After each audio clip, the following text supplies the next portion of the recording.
Hi, this is Sean Schools, aka Premiere Pro. I'm here with Filmmaker, futurist, Maxim Jago.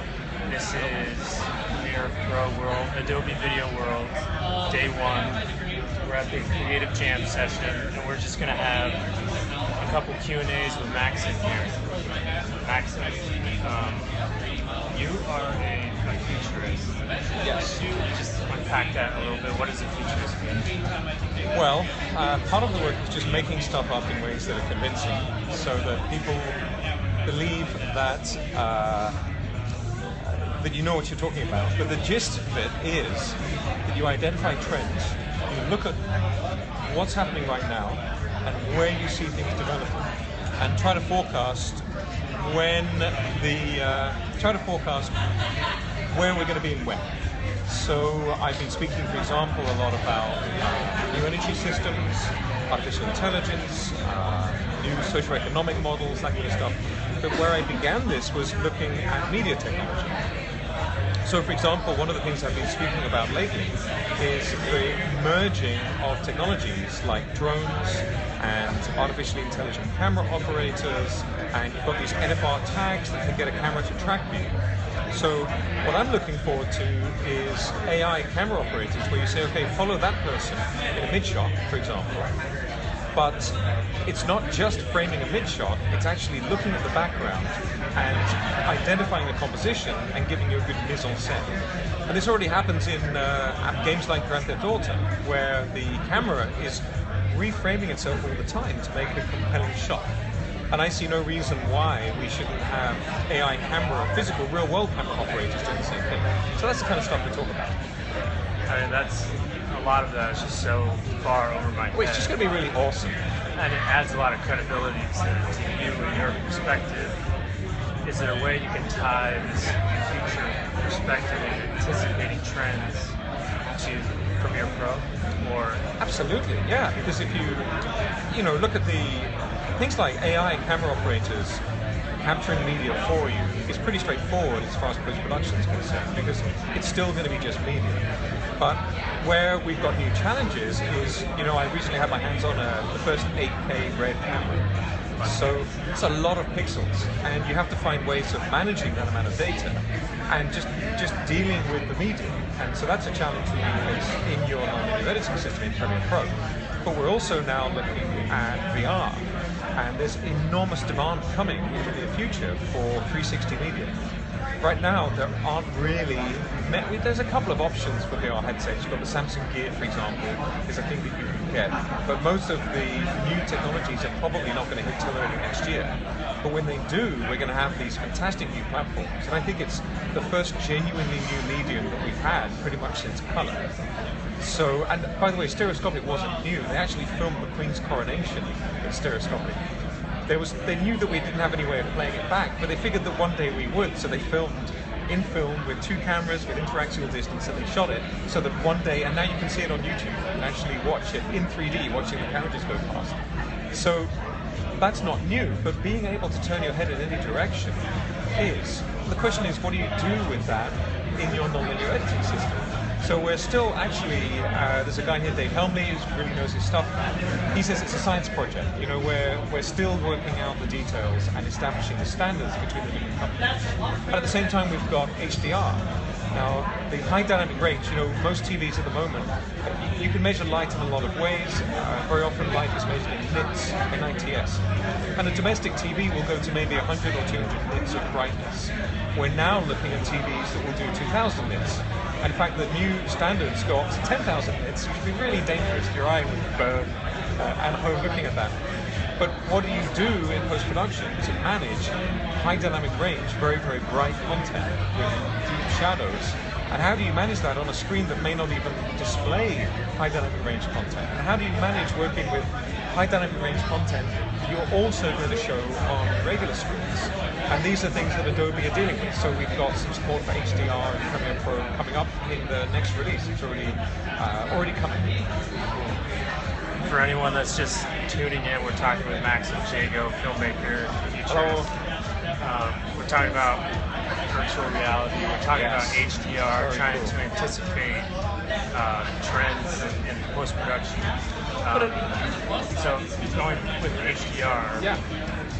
I feel like the average user will have this capability in Premiere Pro, but the average user won't be able to make the most of it because the HDR displays are expensive. The standards are, it's still kind of like a free-for-all as far as what is going to be the standard of HDR display, delivery, etc. But yet Adobe is still giving its users these tools. Yeah. What does that say about Adobe as far as like their commitment to anticipating trends, giving users the latest tools to be prepared for those trends? I mean, I just think that Adobe are one big futurist company. They're incredibly progressive. That's and excellent. You have to, you know, the first guy who climbed Mount Everest was interviewed after he successfully scaled Mount Everest. And the interviewer said, "Why did you climb Mount Everest?"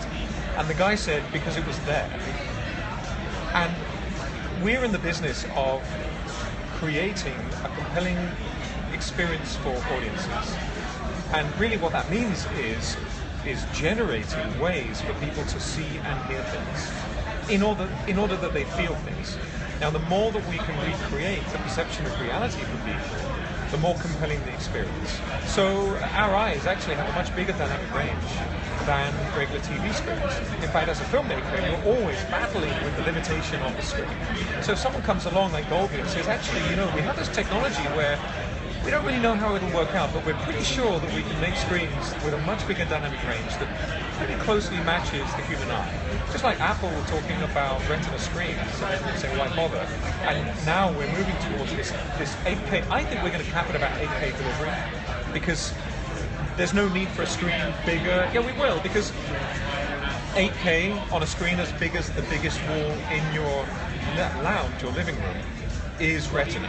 So we have a biological limit to the technology at last. We've got a biological limit, but there is no point delivering media at a higher resolution. And NHK in Japan are already trialing a 100 megabit ABC Intra 8K broadcast through satellite. They're actually putting it out through satellite because it was there, because they wanted to know what would that be and how would it work. And hardly anybody can look at it, but the question is, can we do it? You have to do these things, and this is what I think Adobe understands as a company, is you've got to build the ecosystem. You have to make the framework. If you look at the original explosion of HD TV, and why that really took off, was PlayStation 2. PlayStation came out with a box that would do HD, and it turns out that if you can afford a PlayStation, it turns out you can probably afford an HD TV, and so there was this huge explosion of supply and demand, but then no content. So everyone can play games in HD resolution, they can't actually watch any TV. So then we content creators start making HD content because there's an ecosystem for it. And I think Adobe understand that. So they're saying, okay, well, we'll give you the tools, we'll create the environment in which you can generate this incredibly compelling visual and auditory experience. Like Adobe was super early having full support for 5.1 sound in their NLE. And people were saying, well, why? You know, how many people are going to use it? But Adobe said, no, we can do it. So if you want to bring a 5.1 clip in, let's have Dolby support, let's have all of this audio input and output so you can produce this professional compelling content. Now we're getting, Adobe was super early with high resolution media. Even now, if you shoot 6K red epic media, what are you going to cut it on? Premiere Pro is pretty much the only system that will take that 6K media in its raw format and let you work with it. So building that flexibility into the ecosystem of post-production enables people to create. So Adobe are creating the color palette, handing the brush and the palette to the artist and saying, go for it. But there has to be a tie-in with the manufacturers. So now the camera manufacturers are looking at VR and what do we do? But the standards emerge, you know, it's like when we were looking at Blu-ray or HD DVD. Gradually people find their way, and Adobe are trying to be as flexible as possible. These are great answers. Anyone watching, please send a question. I mean, this is an incredible opportunity to ask a question of Maxim Jago here. Well, I think as Douglas Adams said, the answer will always be 42. That's the answer to life, universe, and everything. Right. A question that I have, and probably one that other Premiere Pro users have, is you're Maxim Jago, filmmaker, futurist. Do use the same tools that I did. How do you get to where you are, from where I am? Oh, just don't sleep. It's easy. Just. I'm often the guy at the front of the room giving the presentation, or I'm writing books and that kind of thing. But the truth is that very often I'll Google how to do something and find one of my own tutorials and think, oh bugger, that's how it works. I already knew that. You're your best teacher. No, it's just that don't worry about the technology. Worry about telling a story. If you have a story to tell and you feel like you've got a way of telling it, just work it out as you go. You will find a way. If you get caught up in the technology, if you get caught up in, am I pressing the right button or am I doing it the right way, you'll never start running the race. You'll never start that journey. The truth is that the way technology works is like this. It is impossible for you to do it wrong and succeed. Which is a really important, many years ago I worked for Microsoft, as how I paid my way through film school, which is a bit of a thankless job. But I realized from doing technical support that if you ever make it from A to B, it can only be because you did it right. Now, if what you were trying to achieve was painting a picture, telling a story, singing a song, dancing a dance, if you did successfully do that, you have to have done it right. Now, there might be another way. There might be 15 different ways. There might be ways that people prefer. It's like driving across a city. Do you want to take the quick road, or do you want to take the scenic road? Do you think there might be traffic this way? Do you want more options along the way? Do you want to stop the coping? All of these things are not a question of right or wrong or better or worse. They're different journeys. But did you get from A to B? If you did, great. And along the way, you're going to discover, oh, I'm working with raw media and my pictures look flat. I wonder why that is. Oh, I need to put a LUT on it, or I need to adjust the exposure. Learn as you go. Don't get caught up on whether you're doing it exactly right. If you're happy with the result, great. But it's important to know that you did it right so that you understand you have learned a lesson. Otherwise, you never really take in what you did, and you're always fumbling, you're always winging it. Know that you did it right the first time. How are we doing on time? Any questions? Question from the broadcast. Actually, two. One is, can we get a little bit more volume from you guys? And then hello. The other is, what are the essential plugins for Premiere Pro? Wow, that is a great question. Essential plugins. You probably have as much of an opinion about this as I do. What do you think? Wait. Also, who are you? Because you've introduced Maxim a few times, but tell us who you are too. I am Sean Schools, also known as Premiere Pro, and I like to say I'm the biggest fanboy of Premiere Pro. So, but you do a lot of stuff, right? I do. I am an editor. I edit for a company in New Jersey called JK Design. I cut a lot of corporate video, and I was a Final Cut Pro user, switched to Premiere Pro, and Premiere Pro just empowered me to do so much more, edit the way I wanted to edit. So I quickly found myself becoming an evangelist and helping friends. As a joke, the Premiere Pro Twitter handle was born, and I just snowballed from there. And here I am talking with Maxim Jago. But this is, what you're describing is exactly what I'm saying, right? A to B.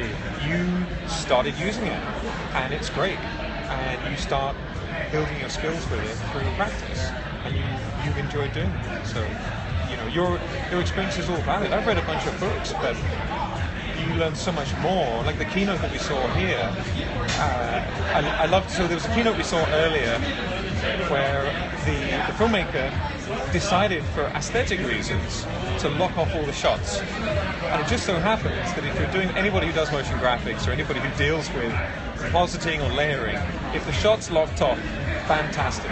And I've had cases before where I've cut things for people and I've said, I'll do that work for you if the shot's locked off. Because you can just layer things and it works. But as soon as the camera moves, you introduce a whole new layer of complexity to the work. So I love that idea of just trying things out and making it work. But to answer the question, the things that jump out for me about plugins is I'm a huge fan of the GenArt Sapphire plugins. I absolutely love them. They're intelligent filters that do edge detection, and they're very responsive, GPU accelerated. They work really well. Big fan of Sapphire from GenArt. You obviously, Boris is the daddy. You know, if you've got Boris plugged in, you can do just about everything. But what do you think? What jumps out at you? Well, I'll drop the name of one of our sponsors here at Adobe Video World is Film Impact. They make a very nice set of plugins that are affordable, which is always something that is high on my priority list. Currently they offer 4 free ones that are just, those 4 free ones are just a go-to staple for me. So I would give Film Impact a try. Good tip. Any other questions? Guys, feel free to ask questions here. We have Nikisha behind the camera. Hi. So I'm trying to think of this futurist stuff that I've been looking at. I mean, one of the things that I'd like to see is an AI editing assistant. So imagine if you could use natural language to say to your computer, oh, you see the way I imported that media and transcoded it? Could you just do the rest of the clips? So Maxim is asking for basically Jarvis in Premiere Pro. Yeah. Can we or her. What was it? Who was it that was playing as her? Scarlett Johansson. If Scarlett Johansson wants to be my editing assistant and tell me, oh yeah, I'll text you when I've finished. Would you get any work done? That's the question. Yes, because I think my girlfriend would shoot me if I didn't.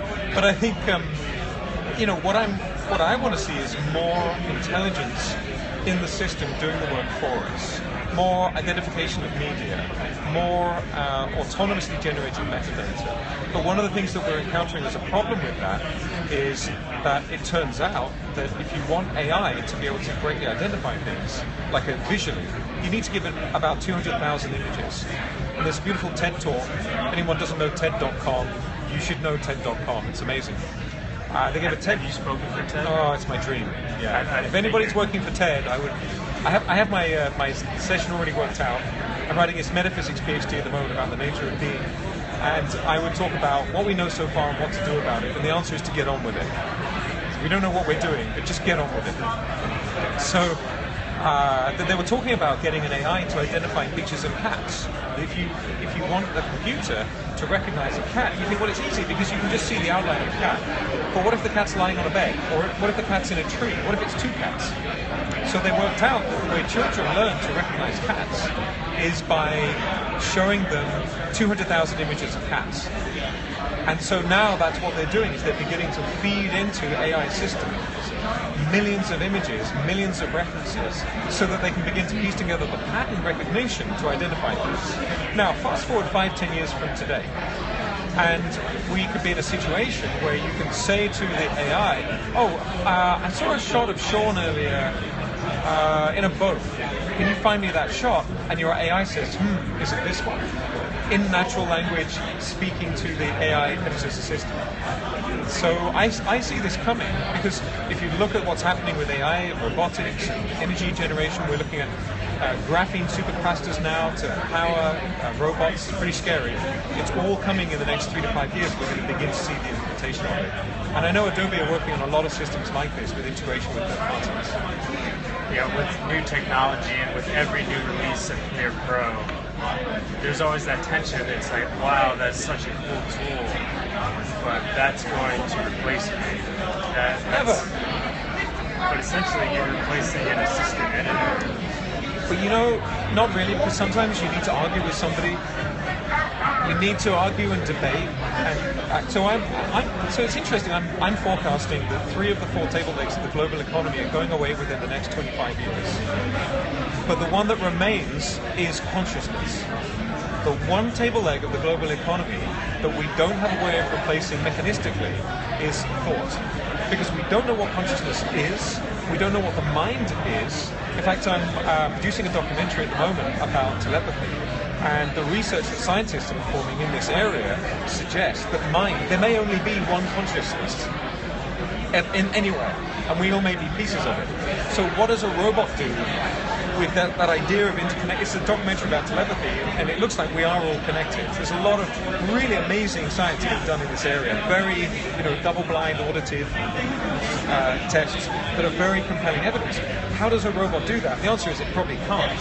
So you're always going to need people to interact with. You're always going to need people to challenge you and come up with ideas that you couldn't have done mechanically. So energy as a physical resource, 80% of unskilled labor, the rich-poor disparity in the world, all going away. It's going to be awesome. It's going to be such a utopia. We can just work out some of the economic stuff. We'll fix it. We'll be okay. But you still need that thing that is genius, that thing that is, you wake up in the morning and you don't know why, but one lyric of one song will knock it out of your head, and then you sit down to work and you realize, oh, wait a minute, I need to put more green in this shot. Or, most of the time, if you have problems answering a question, it's because the question itself is broken. And sometimes you just need to sleep on it and you realize, oh yeah, actually, I just need to not even ask that question. Let's just do something else altogether. Now, an AI editing assistant won't tell you that. They're just going to be like, how? Okay, all right, you want me to delete all of your media? Okay.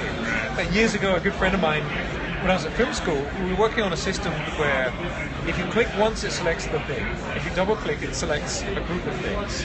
And if you do enough clicks, it selects the entire project of everything that you're working on. And I came in and said, do you want to go for a coffee? And my friend was always tapping. He was always tapping his fingers. And I came in and said, do you want to go for a coffee? And he turned around like this and said, oh yeah, I'd love to go for a coffee. And he was just tapping his finger on the mouse without thinking about it. And then he turned back and said, delete. And the system said, do you want to delete these 237 items? And yeah, okay. And then turned back again and said, wait a minute. And he'd erased his entire project with no undo. The system didn't do it. He'd lost everything. And that's the sort of mistake that an AI will make. Now, they'll be really good about precision, but you need something other for somebody to say, I feel like you're approaching this the wrong way. And that won't be replaced by artificial intelligence for a good long while. So we're okay for now. But we're seeing some... But the other thing is, with this technology, we're always talking about the new stuff, right? 8K video, HDR, high frame rate. Lots of people now are shooting 60 frames a second just because reasons. And I think it's great. As a filmmaker, the next thing I shoot will probably be shot at least 60 frames a second, or maybe 48 because I want to deliver 24. But we'll go a double frame rate just because if you're overcranking, you get great video playback, and the technology will do it really easily now. But the truth is that none of these technologies change the fact that your goal is to tell a compelling story. If you look at Blair Witch Project, they took what they had and they shot what they could with it, and they told a compelling story. Same with Paranormal Activity.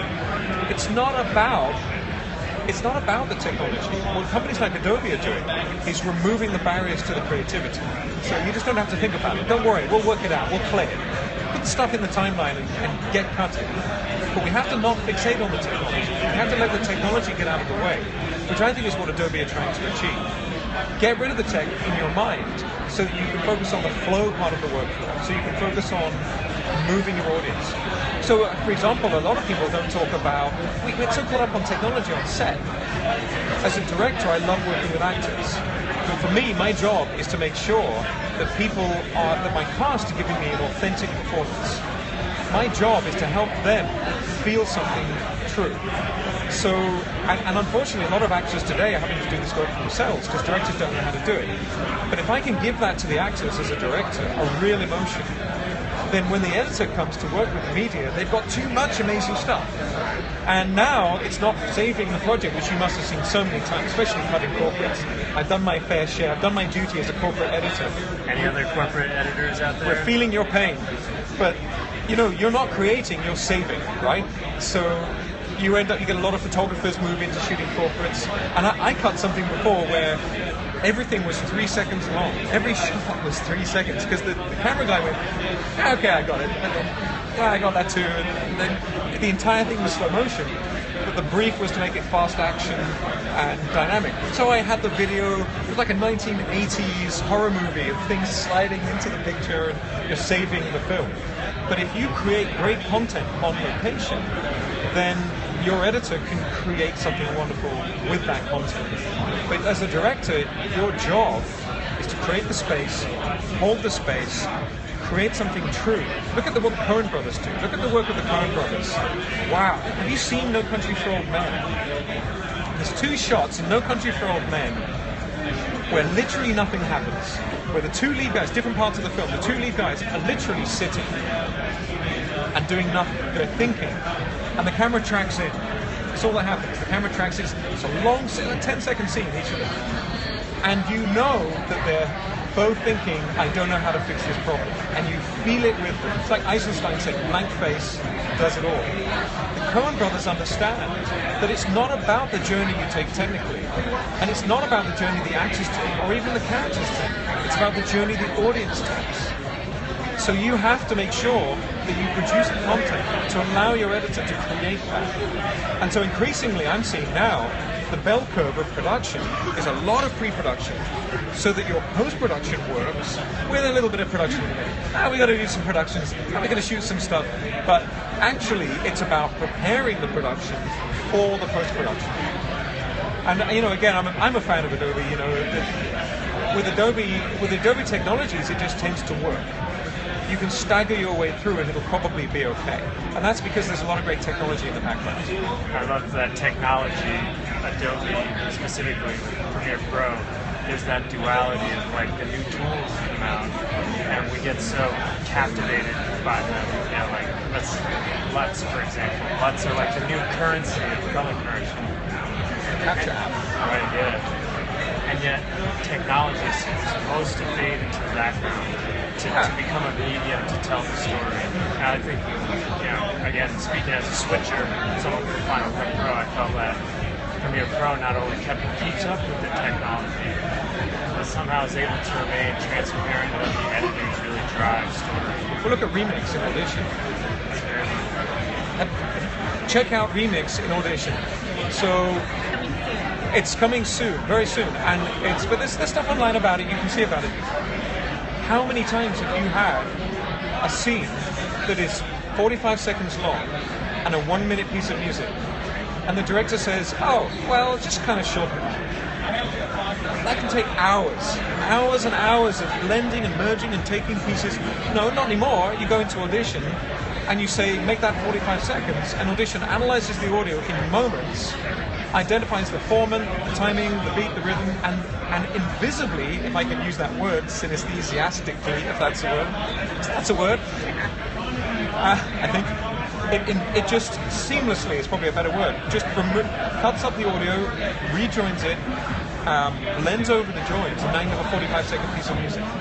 What I'm looking forward to with that tool in particular is when clients ask for, give me like 4 music samples, and you want to give each music track a fair shake. You cut the best parts of the song, try and find the emotion, and Remix will be able to do those. Absolutely, like and you make them the same duration so people aren't confused by it. And this kind of technology is beautiful.